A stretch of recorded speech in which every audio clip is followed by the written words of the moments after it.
Olá, queridos, a paz do Senhor Jesus. Quem vos fala aqui é seu amigo em Cristo, evangelista Wellington Rodrigues.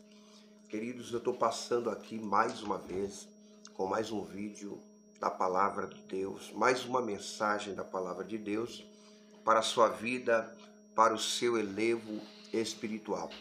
Queridos, antes de trazer essa palavra, eu gostaria de pedir para que você deixe Deus te usar. Compartilhe essa mensagem, envie essa palavra para alguém que precisa ouvir essa palavra. Faça com que esta mensagem de Deus alcance outras vidas também, para que o nome do Senhor venha a ser glorificado. Deus abençoe sua vida, Deus abençoe sua casa, Deus abençoe a sua família.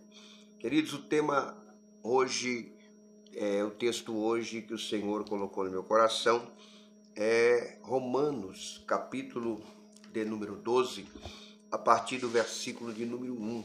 Essa palavra, ela mexe muito comigo e é uma palavra propícia para esses últimos dias que compõem ainda esse ano de 2024, porque nós estamos aí perto já estamos no fim do ano, né? Estamos aí perto das grandes festas do ano, e são exatamente nessa época que muitos, infelizmente, acabam se rendendo aí ao mundo, né? A toda a sedução que o mundo tem oferecido. E se alguém falar que o mundo não tem algo bom para oferecer, é uma mentira. Nós sabemos que o mundo tem muitas coisas a oferecer, o mundo tem muitas coisas, porém são coisas passageiras, são alegrias passageiras que não convém, não provém. Paulo disse que tudo me são lícito, mas nem tudo me convém fazer.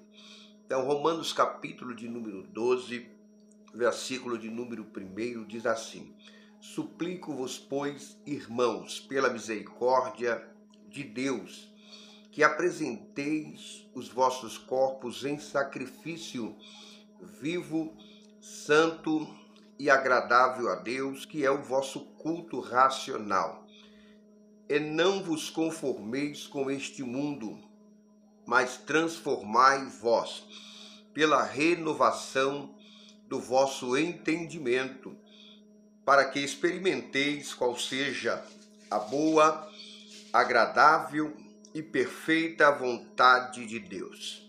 Queridos, esses são os dois versículos do capítulo 12 de Romanos que o Senhor colocou em meu coração. Quando nós lemos aqui o versículo 1 e o versículo 2, nós vamos entender que aqui trata-se de um culto que agrada a Deus, de um culto que glorifica o nome do Senhor. Romanos capítulo 12, versículo 1, o apóstolo Paulo está pregando à igreja de Roma, um povo recém-convertido, um povo que acabara de abandonar as práticas e estão servindo a Cristo agora. Porém, Paulo está dizendo a este povo que o culto que agrada a Deus é o culto racional. O culto que agrada a Deus é o meu corpo em sacrifício a Deus. Mas este corpo em sacrifício a Deus, ele tem que ser vivo, tem que ser santo e tem que ser agradável a Deus. Então isso é muito interessante, queridos, porque Paulo está falando de um culto que glorifica o nome do Senhor, e esse culto tem que ser vivo. Esse culto tem que ter vida. Quando a Bíblia está falando, aleluia, de um culto vivo, a Bíblia está falando de vida de Deus, de avivamento. Glória ao nome do Senhor. O culto tem que ser vivo. O corpo em culto a Deus, aleluia, tem que ser vivo, tem que ter reação. Glória ao nome do Senhor. Tem que ser santo, porque também tem que ter santidade. A Bíblia diz que sem santidade ninguém verá a Deus. Isto aqui quem falou, aleluia, foi Deus, através dos teus servos em sua palavra. Sem santificação ninguém verá a Deus. Então, culto que agrada a Deus, o corpo em culto que agora agrada a Deus. Primeiro tem que ser vivo, depois tem que ter santificação. Santificai-vos, diz o apóstolo João no seu Evangelho, capítulo 17. Santificai-vos na verdade, Senhor, a tua palavra é a verdade. Então, além disso, o culto também tem que ser, além de vivo e santo, tem que agradar a Deus. Aleluia! Tem que glorificar a Deus. Quem é que agrada a Deus? Qual é o servo que agrada a Deus? A Bíblia também diz sobre isso, que sem fé é impossível agradar a Deus, porque Deus precisa que aqueles que se aproximam de Deus tenham fé que Ele é galardoador daqueles que o buscam. Então o culto precisa ser vivo, tem que ter reação. Aleluia! Tem que ter reação, tem que ser santo, tem que ter santidade e tem que ser agradável a Deus. E além disso, Paulo está dizendo no versículo 2, que é o versículo que eu quero frisar para vocês em rápidos minutos, para não ficar longo o vídeo. Porque Paulo está dizendo no versículo 2, não vos conformeis com este mundo, mas transformai vós pela renovação do vosso entendimento, para que experimenteis qual seja a boa, perfeita e agradável vontade de Deus.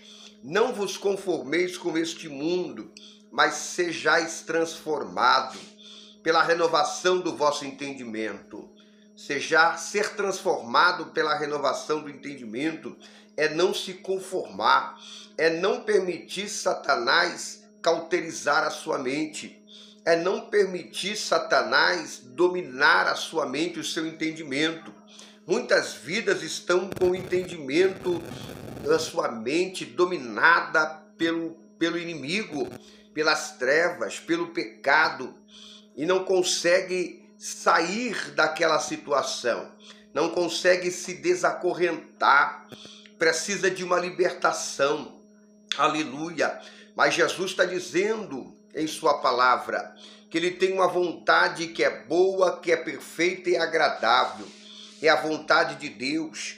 E para viver esta vontade, eu preciso não me conformar com este mundo, não cruzar os braços e viver segundo a minha vontade, viver segundo a minha carne.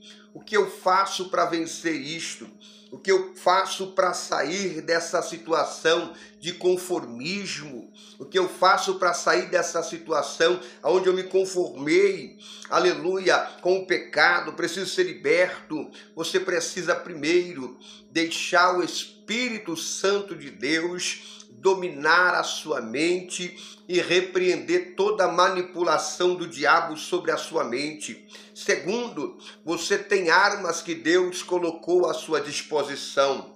Como igreja, como servo de Deus, Jesus disponibilizou sobre a igreja do Senhor armas poderosas que podem destruir as fortalezas de Satanás. Se a Bíblia diz que a palavra de Deus, a oração e o jejum são armas poderosas para destruir as fortalezas. Segundo os Coríntios, segunda carta do apóstolo Paulo aos Coríntios, o seu capítulo de número 10, versículo 4, Paulo está dizendo assim: porque as armas da nossa batalha não são carnais, mas sim poderosas em Deus para a destruição das fortalezas. Então, que armas são essas? A palavra, a pregação do Evangelho.